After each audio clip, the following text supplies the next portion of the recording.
এ যেন প্রকৃতির ক্যানভাস। সবুজের গালিচায় মিশে আছে বেগুনি রঙের সমাহার।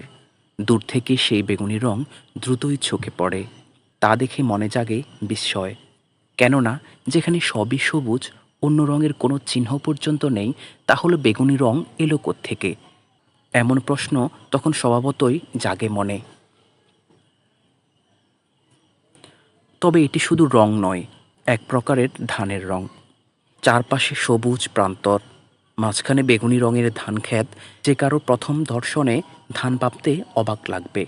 চারদিকে বিস্তৃত সবুজ ধান ক্ষেতের মধ্যে বেগুনি রঙের ধান গাছ দেখে অনেকেই অবাক হচ্ছেন।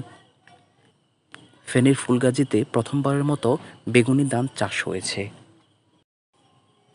অনেকেই এই ব্যতিক্রমী ধানের সঙ্গে পরিচিত নন। দেখা বা এই ধান সম্পর্কে জানার সুযোগও হয়নি কখনো। ইতোমধ্যে ব্যাপক সাড়া পড়েছে স্থানীয়দের মাঝে। কৃষকসহ নানান দর্শনার্থী ভিড় করেছেন বেগুনি ধান দেখার জন্য। আশপাশের অনেক মানুষ আসেন ধান ক্ষেত দেখতে। সরেজমিনে বেগুনি ধান ক্ষেত ঘুরে দেখা যায় চারিদিকে আমন ধান, মৃদু বাতাস দোল খাচ্ছে শীষসহ ধান গাছগুলো। দূর থেকে মনে হয় ঢেউ খেলছে। বিস্তীর্ণ সবুজের মধ্যে শোভা পাচ্ছে বেগুনি রঙের ধান ক্ষেত। এই বেগুনি রং প্রকৃতিতে এনেছে নতুন মাত্রা।